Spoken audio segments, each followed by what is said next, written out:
Campaña presidencial del presidente Gustavo Petro sí violó topes y hubo financiación ilegal.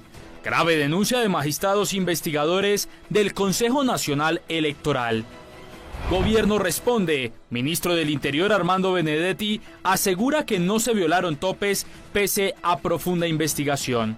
Secuestran a 34 militares del Ejército Nacional en Guaviare, en plena operación donde cayó alias Dumar, jefe de las disidencias FARC. Refuerzan seguridad de precandidatos presidenciales. 194 personas tendrán más seguridad de cara a elecciones. En firme candidaturas presidenciales de Daniel Quintero, Miguel Uribe Londoño y Abelardo de la Espriella. Tras su éxito en el Festival de Cine de Cannes, la película Un Poeta llega a las salas de cine de Colombia. Los detalles en las noticias del entretenimiento. Sí hubo violación de los topes de financiación en la campaña de Gustavo Petro a la presidencia por más de 3.500 millones de pesos. Esto según la investigación del Consejo Nacional Electoral.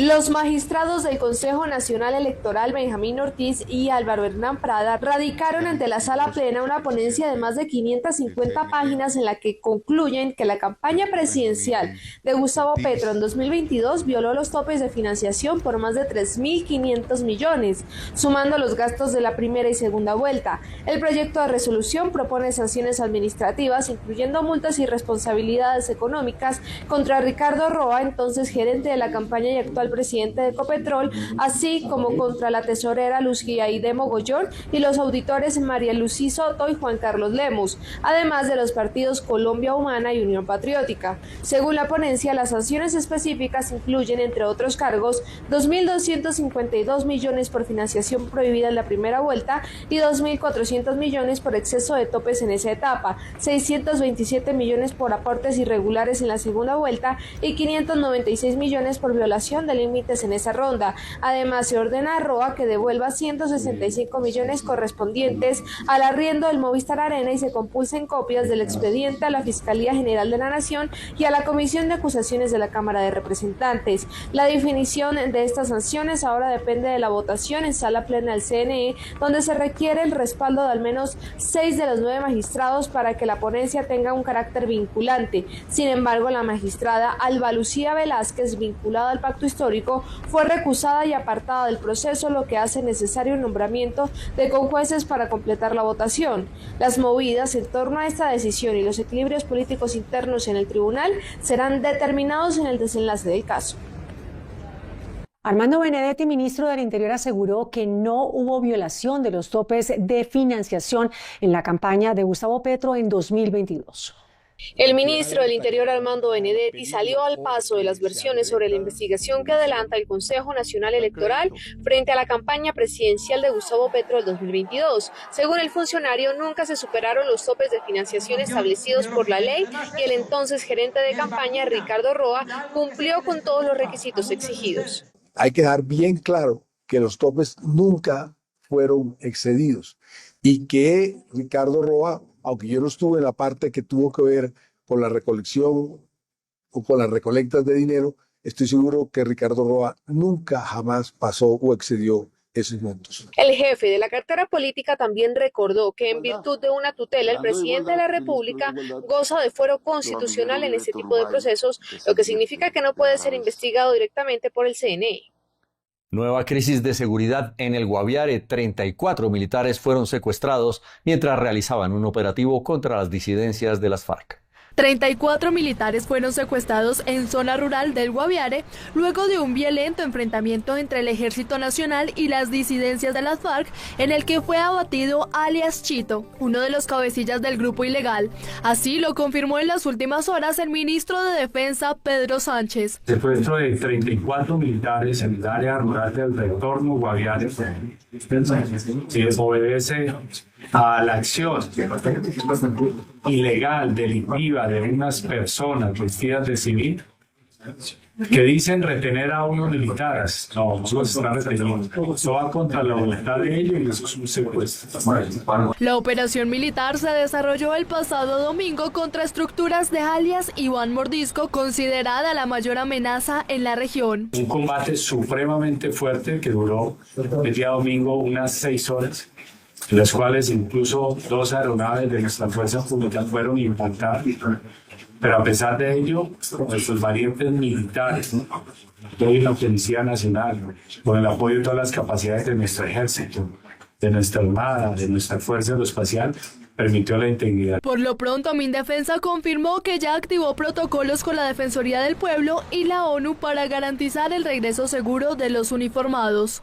El gobierno nacional anunció que se reforzó la seguridad de 194 personas de cara a las elecciones de 2026. El gobierno nacional anunció un refuerzo integral de medidas de seguridad de cara a las elecciones del 2026 con el propósito de garantizar la protección de precandidatos, congresistas y demás actores políticos. En la cuarta sesión del Comité de Revisión de Medidas de Protección Electoral, liderada por el ministro del Interior, se destacó que actualmente hay 194 personas que cuentan con esquema de la UNP respaldados por 326 policías, 32 vehículos convencionales, 75 camionetas blindadas y 56 chalecos de protección. Durante la sesión se analizaron las medidas implementadas hasta el momento. El jefe de la cartera política destacó el esfuerzo coordinado entre distintas entidades del gobierno nacional para garantizar la integridad de los actores políticos. El ministro de Defensa, Pedro Sánchez, informó que se ha duplicado el personal de protección de 229 a 500 hombres y que se desplegaron más de 6.300 policías adicionales y 3.000 miembros del Ejército Nacional en 24 departamentos, donde ya se adelantan jornadas de precampaña. La Registraduría Nacional, la Cúpula Militar, el Ministerio de Defensa y la Contraloría General definieron lo que se llamó Plan de Democracia para garantizar la seguridad en las elecciones legislativas y presidenciales de 2026.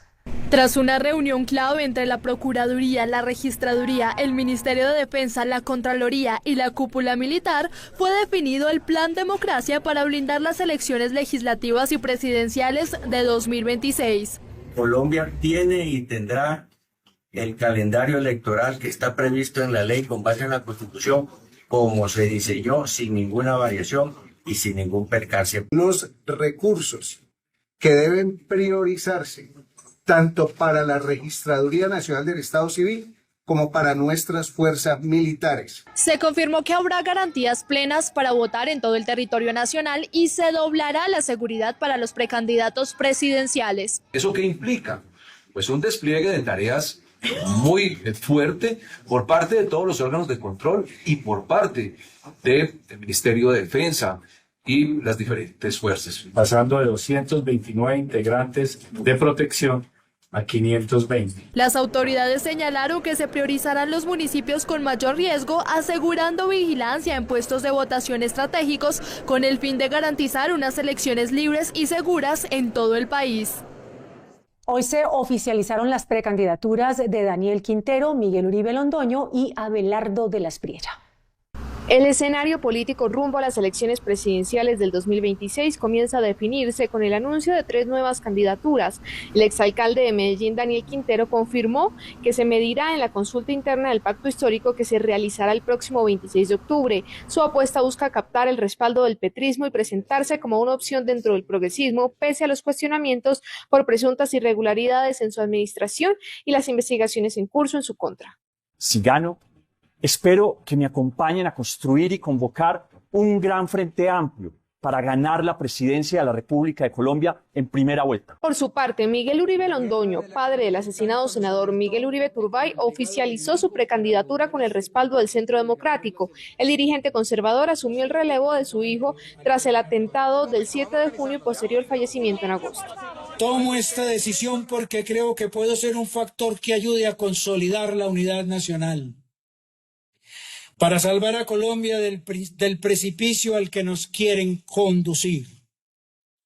He vivido de cerca lo que significa perderlo todo, y por eso estoy decidido a que nuestro pueblo lo recupere todo. Por su parte, Salvación Nacional anunció que apoyará al abogado Abelardo de la Espriella, quien venía recogiendo firmas. La Policía Nacional despidió con honores y con una eucaristía al capitán Francisco Merchán, piloto del helicóptero atacado en Amalfi, Antioquia, la semana anterior. La Policía Nacional despidió en el centro religioso de la institución en Bogotá al capitán Francisco Merchán, piloto del helicóptero derribado con un dron en Amalfi, Antioquia. A la ceremonia religiosa asistieron el ministro de Defensa Pedro Sánchez. Entrego este tricolor de la patria que usted, su hijo y todos hemos defendido. El director de la policía, el mayor general Carlos Triana, y el embajador de Estados Unidos en Colombia, quienes acompañaron a familiares, amigos y a una multitud de uniformados en este sentido homenaje. Mi hijo Francisco Javier cumplió los mandatos de la Constitución Nacional, cuales juró cumplir bien y fielmente su Constitución, y cumplió la Constitución cumpliendo, defendiendo la vida, honra y bienes de los ciudadanos residentes de Colombia. Durante la Eucaristía también se rindió tributo a los otros 12 policías que perdieron la vida en el mismo ataque, atribuido a las disidencias de alias Calarcá, ocurrido el pasado jueves 21 de agosto. Se emitió una alerta temprana en el departamento del Valle por presencia de grupos armados. La Defensoría del Pueblo emitió una alerta de riesgo inminente para los municipios de Río Frío, Trujillo y Bolívar en el departamento del Valle del Cauca por la disputa de grupos armados como el Ejército Gaitanista de Colombia, el ELN y el Frente Jaime Martínez, por el control del cañón del Garrapatas, un importante corredor por el cual se movilizan grandes cantidades de droga. Nosotros hemos visto desde las últimas alertas tempranas una evolución muy importante, muy seria, muy grave de la violencia, no solo aquí en Cali, sino en la región y diría en la subregión del suroccidente. Por esa razón hemos emitido hoy una nueva alerta temprana, que es la alerta 011 de 2025, que es para los municipios de Bolívar, Río Frío y Trujillo. La Defensoría del Pueblo le hizo un llamado al Estado colombiano con el propósito de atender este tipo de alertas, donde se encuentra en riesgo la integridad de los habitantes de los municipios de Río Frío, Trujillo y Bolívar. El gobernador del departamento del Cauca denunció que existe un plan de las disidencias de Iván Mordisco para asesinarlo. Un plan para asesinarlo estaría adelantando el bloque occidental Jacobo Arenas de las disidencias de FARC, ha denunciado el gobernador del Cauca, Jorge Octavio Guzmán. Sabemos que hay una directriz de este bloque occidental, porque seguramente soy uno de los que defiende las comunidades, trabajo de la mano de nuestra fuerza pública. Entre tanto, la crisis educativa del Cauca se agrava cada día más. Instituciones educativas del departamento siguen protestando por falta de docentes. Hoy fue el Oasis de Piéndamo y Palo Grande de la Sierra. 2 meses sin matemáticas y un mes sin las áreas de química y física. Exigimos nuestra educación de calidad. No queremos salir como bachilleres mediocres. Se espera que desde la Secretaría de Educación Departamental se pueda superar esta problemática, teniendo en cuenta que faltan 4 meses para finalizar el año lectivo. La Corte Constitucional llamó la atención del gobierno frente a la financiación del sistema de salud y alertó que hay una crisis generalizada. La Corte Constitucional hizo una revisión a las órdenes que ha dictado sobre los pagos a las EPS por parte del Gobierno Nacional, detectando que hay una, abro comillas, crisis generalizada, cierro comillas. El primer hallazgo tiene que ver con los recursos de la ley de punto final, los cuales no han sido desembolsados en su totalidad. Se determinó que no se ha culminado el pago de los recursos aprobados en ocasión del acuerdo de punto final. Asimismo, la Corte dice que la información contable entregada por el gobierno no es del todo clara frente a las obligaciones, especialmente en el régimen subsidiado. Se concluyó que la información presentada era confusa, lo que impidió determinar con precisión el valor real pendiente de pago. La Corte dice que hay un incumplimiento bajo y medio frente a las órdenes que ha impartido en cuanto a los pagos en el sistema de salud en Colombia. Una sobreocupación del 150% en urgencias llevó al Hospital San Vicente Fundación a declararse en emergencia hospitalaria. El San Vicente Fundación de Medellín declaró emergencia hospitalaria en el servicio de urgencias de adultos. La medida se tomó luego de que la ocupación superara el 150% de su capacidad operativa y de expansión. Actualmente nuestro servicio de urgencias adultos ha sobrepasado el 150% de su capacidad operativa y de expansión. Esta situación podría generar mayores tiempos de espera y afectar la oportunidad en la atención de los pacientes. Las directivas del hospital piden a la ciudadanía hacer un uso consciente de los servicios de urgencias y priorizar la atención en la red básica de salud cuando sea posible. Esta situación nos lleva nuevamente a declarar un estado de emergencia hospitalaria. Esta medida nos permite reorganizar esfuerzos y recursos para poder brindar una atención segura a quien más lo necesita. La institución solicitó a los centros reguladores de urgencias y a las demás IPS que prioricen y regulen los traslados según el nivel de complejidad.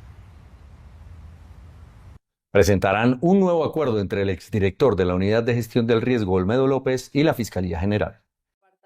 La Fiscalía presentará ante un juez un nuevo acuerdo de colaboración con el exdirector de la Unidad Nacional de Gestión del Riesgo, Olmedo López, para que se convierta en testigo del ente acusador en el caso de corrupción de la UNGRD. La petición se hará luego de que por falta de argumentación se cayera la anterior negociación. Incluso Noticentro 1 reveló que Olmedo López hablará contra los exministros de Hacienda Ricardo Bonilla y del Interior Luis Fernando Velasco.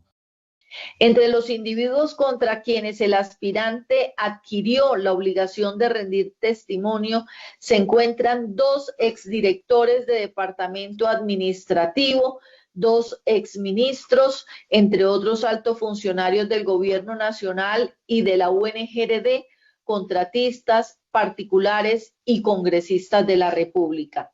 La audiencia estaba prevista para este martes, pero se aplazó para el próximo 29 de agosto. Por medio de una carta, 6 exministros y la Cámara Colombiana de la Infraestructura rechazaron el proyecto del gobierno de Gustavo Petro de redistribuir las vigencias futuras de los proyectos de infraestructura. Tras el borrador decreto propuesto por el gobierno para modificar las vigencias futuras, exministros expidieron una carta advirtiendo que la medida pone en riesgo la inversión, atenta contra los acuerdos firmados, incurre en faltas disciplinarias y seguramente en demandas contra el Estado. Esta decisión rompe, mina la confianza de la inversión privada, de la inversión extranjera en proyectos de infraestructura y dará lugar con toda seguridad a demandas que también significarán costos adicionales para el gobierno nacional. Por todo lo anterior, no es esta una buena propuesta. Este tipo de medidas no se pueden tomar de forma unilateral y se deben respetar los acuerdos suscritos por las alianzas público-privadas. Los tiene que respetar, porque es que aquí hay una cosa que se llama seguridad jurídica y en Colombia la seguridad jurídica no se ha acabado y no se va a acabar, porque eso es un tema de ley de la República. Entonces, ahí tendría que entrar a actuar también el Congreso de la República y no puede ser decisiones únicas y exclusivamente del Ejecutivo en cabeza del presidente o del ministro o del director de planeación. Esos son acuerdos que tiene que cumplir el Estado colombiano. La medida pone en jaque al país y pone en riesgo la confianza inversionista. No solo es ilegal, porque es la modificación de unas cláusulas ya firmadas contractualmente, sino que es gravemente inconveniente para la inversión pública esta iniciativa. Se hace un llamado desde la parte técnica y legal sobre este tema. Las empresas comercializadoras de gas advierten que no hay garantías para el suministro y le piden al gobierno un plan de acción. Durante el Congreso Internacional de GLP celebrado en Bogotá, las empresas de este sector pidieron al gobierno un plan de acción que garantice la disponibilidad de gas en el país. La Asociación Colombiana del GPL Gasnova reportó un crecimiento en el consumo de gas propano hasta el 17%, lo que obliga a aumentar la oferta en el mercado local. Este combustible, que se distribuye a través del llamado cilindro o pipa de gas, llega a los hogares más vulnerables del territorio nacional. Además, se está convirtiendo en una alternativa para sectores industriales y de comercio. La demanda está creciendo del sector industrial y el sector comercial, dado los problemas de abastecimiento, de escasez que está teniendo el gas natural y los precios altos que ello implica. Hemos estado analizando cómo se ha dado esta situación, pero sobre todo cómo lograr que permanezca en el tiempo hacia el largo plazo. Pidió medidas en materia regulatoria que generen confianza en materia de inversión. La firma TransUnión reportó en alza el uso de las tarjetas de crédito en Colombia. El estudio de TransUnión muestra un crecimiento de la dinámica del crédito en el país. Se tiene una mejora tanto en el uso de productos financieros como en un mayor pago de las deudas, bajando los niveles de morosidad. Desde 2022 creció la colocación de nuevas tarjetas de crédito en todos los segmentos de riesgo. Los cupos también aumentaron, lo que ha significado un mayor consumo de los hogares, que por ende impulsan la economía.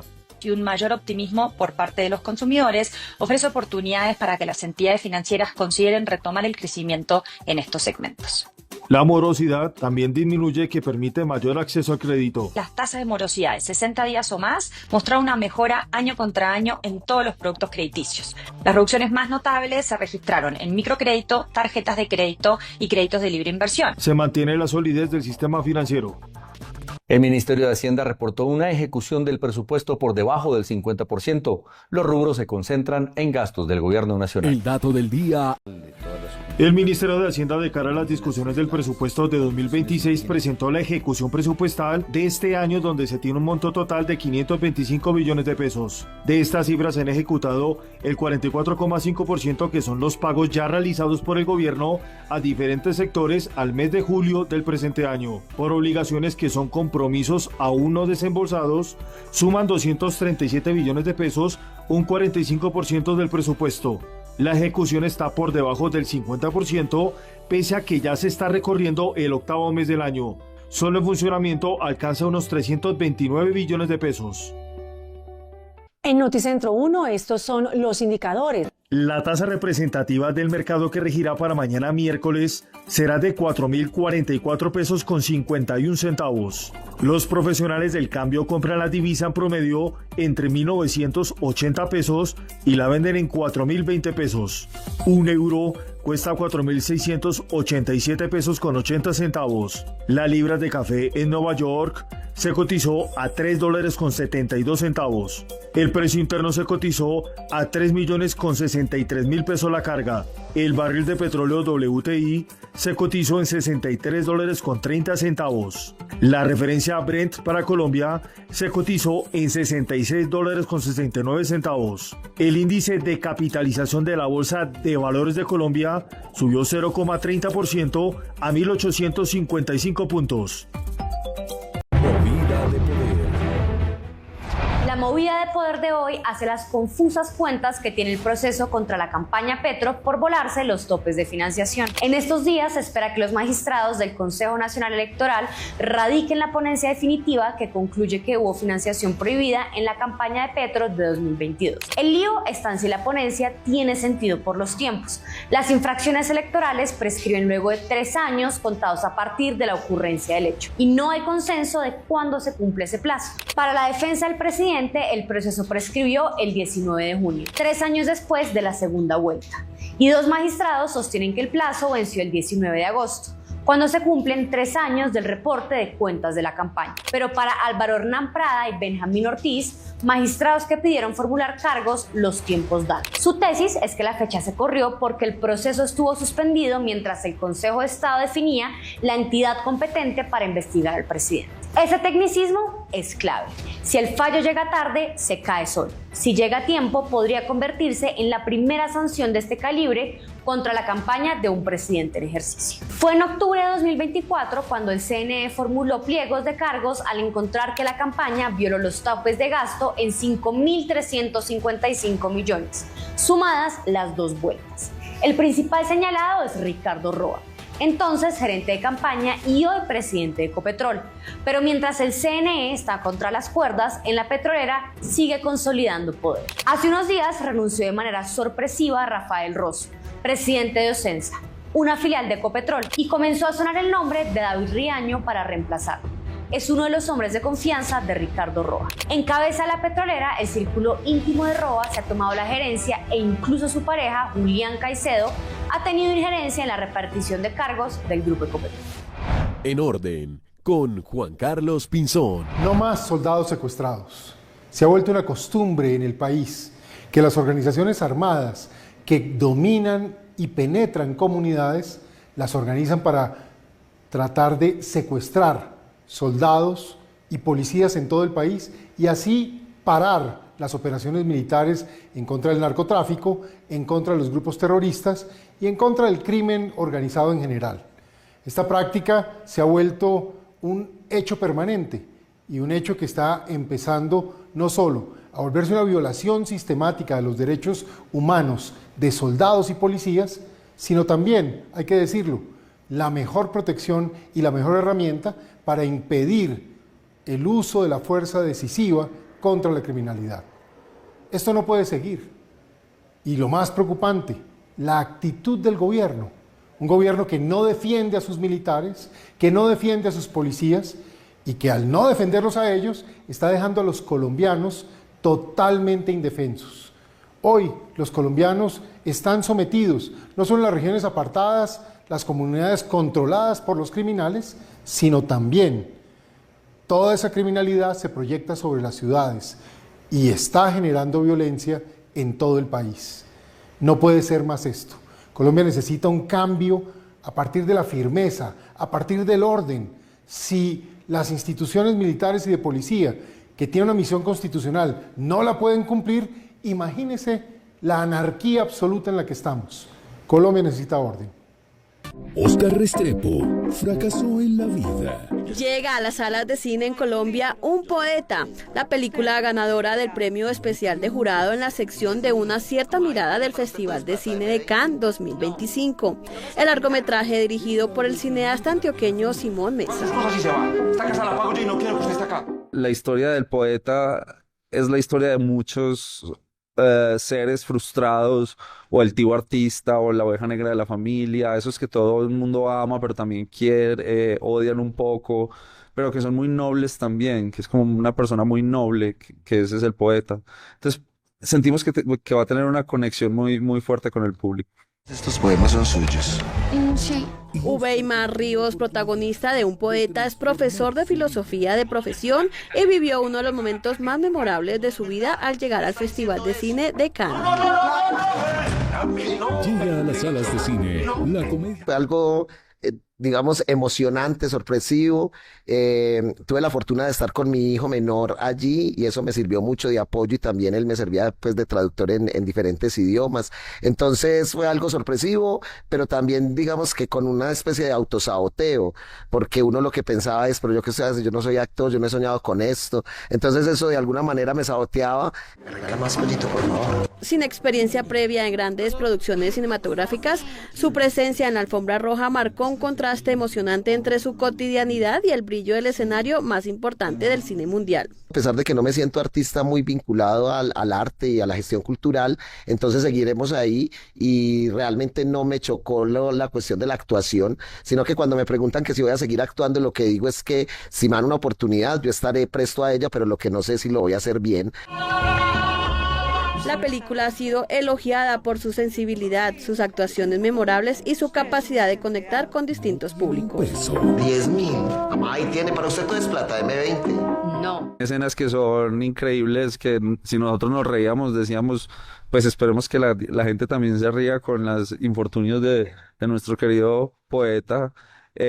Pasaba por momentos donde uno se ríe, pues, a carcajadas y lo hemos visto en las proyecciones que hemos hecho, a momentos donde la gente llora. Más que un triunfo personal, Un Poeta reafirma una fuerza narrativa del cine colombiano contemporáneo. ¿Han escrito o han leído algún poema? Profe, vea a ella. Ella escribe poemas. Churladis, muéstrele. Tras un largo estudio de ADN, científicos colombianos lograron descubrir a los que podrían ser los seres humanos más antiguos que habitaron la región que hoy es nuestro país. El grupo bautizado como Checo habría vivido exactamente en el área que hoy ocupa el municipio de Nemocón, en Cundinamarca, hace 6.000 años. Tienen un linaje que no ha sido reportado en otros lugares de América. Es decir, es un linaje nuevo, publicado hasta el momento. Los restos de 30 antiguos habitantes fueron hallados entre 1987 y 2003 y desde ese entonces se ha analizado su procedencia, investigando a fondo su genoma. Hay un proceso de cambio, podemos llamar un proceso evolutivo, entre los más antiguos, que son los palomericanos, ¿no? Que son dolicocéfalos, alargados, cráneos alargados, angostos, altos, robustos, de dientes grandes, mandíbulas muy robustas, ¿no?